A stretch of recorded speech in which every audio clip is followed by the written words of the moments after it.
Now, back to the Insiders with James Ham and Kyle Madsen, brought to you by Jiffy Lube on ESPN 1320. Brian O'Connor is the name I was looking for. Okay. Anyways, he's James. I'm Kyle. Joe's over there. Shout out to Jiffy Lube. We love them very much, and we know you will too.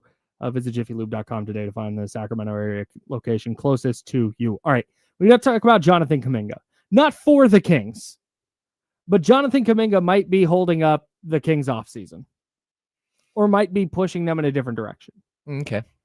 So we've talked about DeMar DeRozan and the Heat and how his style very much fits what the Heat are looking for offensively.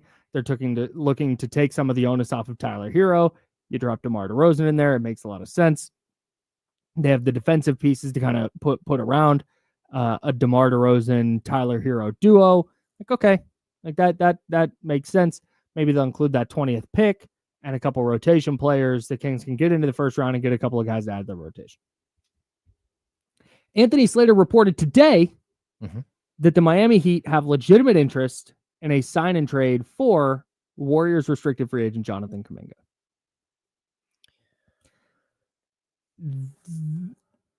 This might, if the Kings were looking and talking to the Miami Heat about a DeMar DeRozan trade, this might be something that holds that deal up. I think in theory, yeah, but like functionally speaking, I don't fully like. There are ways where you could do both trades. I mean, look, the Heat have a bunch of players that are on short-term contracts.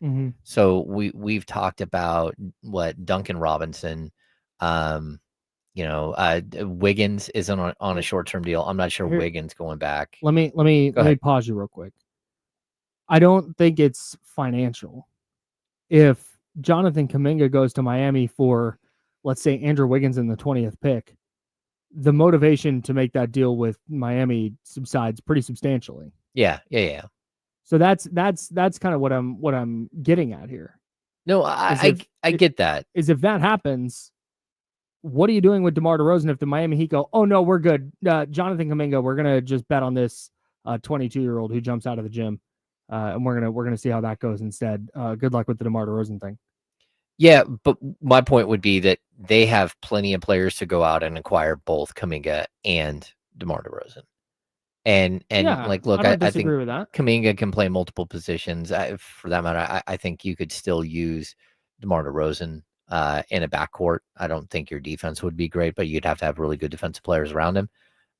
But again, they have, Wiggins contract at 28.2 and $30 million for next year, but they have the Terry Rozier contract at 26.7. They have the Duncan Robinson contract at 19.9. They've got Kyle Anderson at 9.2 and 9.6 million. They've got a bunch of like small pieces that they could work with to go without, giving up a Khalil Ware. You would still do that if you're the Kings. So let's say we find out at noon today that actually it'd be better if it happened during our show. Let's say we find out at 11:30 today, Pacific time, that Jonathan Kuminga is executing a sign and trade with the Warriors, and Golden State is going to send him to Miami for Andrew Wiggins on the 20th pick. Okay. You would still move off of DeMar DeRozan to Miami for just players, no picks. Yeah, I certainly would, because to be honest with you, the reason why I think the 20th pick was added into some of the conversations there was because Devin Carter was also part of that.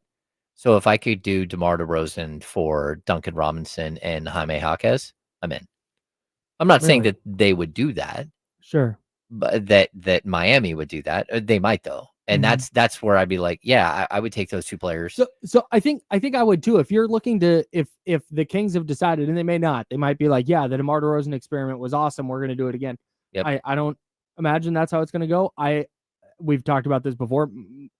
In my head canon and what I've made up in my head, DeMar DeRozan is kind of like, hey, if you guys can get me out of here, I would like to not play here anymore. Quietly, that's how I'm expecting or imagining it went down. But again, I don't know for sure. He's been a pro about it, but reading between the lines, you can hear it in his voice that, yeah, sure, this isn't what I signed up for. I signed up to play with De'Aaron Fox. He's one of the guys that sold me on coming here, and then now he's gone, and Mike Brown's gone, and I'd never gone through a coaching change before. Yeah. It's like, which is just a guy who's been in the league for 16 years, never gone through a mid-season coaching. Crazy. And then you have a guy like Dennis Schroeder, who might become a Sacramento King, who played for 3 teams last year. Played for multiple teams last year. 10 teams in 9 teams in 12 years, I think is what the thing is. But go ahead. So I kind of wonder if Miami goes, hey, actually, we're going to do this, not Andrew Wiggins thing. Well, Andrew Wiggins and the 20th pick for Jonathan Kuminga. That's what we're going to do. And the Kings go, God, we really needed that pick in this DeMar deal. Would they really just hang on to him? Or do you think there's a motivation to be like, yeah, hey, Jaime Jaquez and Duncan Robinson may not be great, but it's kind of the best we can do? Because when you start to kind of look around and go, okay, where does DeMar fit? Mm-hmm. Because that's it. Maybe it's the Clippers. Maybe the Clippers are like, hey, yeah, we want DeMar DeRozan. We're going to bring him down to LA, and it's going to be this whole thing, and we're going to sell a bunch of tickets because we got DeMar DeRozan. Like, maybe it's that. But when you just kind of look at fits around the league, I don't know if Miami takes itself off the table, if they take themselves out of the running. I kind of wonder if the options very quickly dry up for Sacramento with DeMar.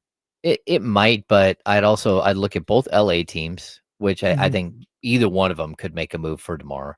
I would still look at Toronto as a possibility. Mr. Canada going back, and all that stuff. Yeah, I mean, I think that there are plenty of ways in which you could maneuver around and find a different home for him, and not a home where you're taking on some bad contract or you're just dumping him.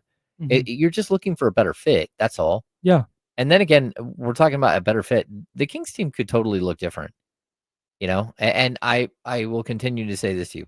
DeMar DeRozan, as much as anything, his contract itself is something that could be appealing to teams where it's, $24.5 million. And then next year you can buy him out for $10 million, or you can pay $25.5. There could be a team with a guy on a 3-year, $25 million a year deal, $75 million over 3 years. And they're like, man, we would much rather have that $10 million buyout for next season. Whether DeMar's going to, and they could pick up the DeMar second year still and save money. But that other year is something that they could look at as something that would intrigue them. The Kuminga thing in general, separate of the Kings and DeMar DeRozan, is so interesting. Anthony Slater did a big write-up on him for the Athletic / the New York Times. And Kuminga is more or less saying, I want a chance to be the guy.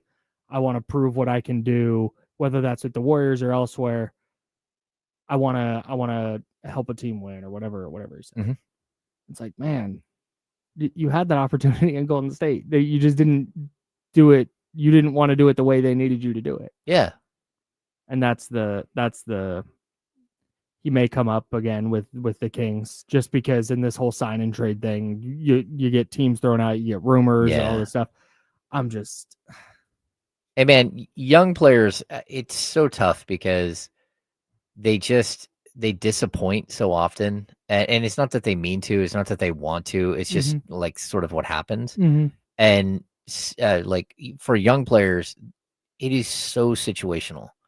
And you go to the right spot, and that's where for Kuminga, the best place for Kuminga to go is probably Miami, where they take him and they say, look, dude, we are not playing anymore. We're not playing games with you. This is what you will do on the court, or you will not play. And if you don't want to play by our rules, then you're not going to play, and we're going to find you somewhere else to go. There's only a couple of places in the league that do that, and it's places like San Antonio under Pop, where you have a guy like Steven Jackson get there and oh nope, we made a mistake, you're out. It's what Golden State did. Yeah, it's why he didn't play, because he didn't do the right things. No, I get that, but there's a certain, I think that there's a different type of culture that for a team like Miami that actually has a long history of developing talent versus a team like Golden State, who realistically has botched really high level picks in the last 6 years, 5 years, one after another. And it's part of, because they were so good that players just weren't getting an opportunity, but also players just weren't able to develop at all there, where Miami, guys go there and just fully, you can go back through their history, I mean, they found Hassan Whiteside after he'd been cut by the Kings and played in China and played in, man, he played everywhere. You go back and look at the places that Hassan Whiteside played, they found him at a free agent camp in Chicago. It didn't work out. They didn't sign him the first year. They went in and brought him in the next year. And next thing you know, he's making $100 million. He got a $100 million contract. Like that's a developmental team squad that I think Kuminga would really grow with. I hope so, man.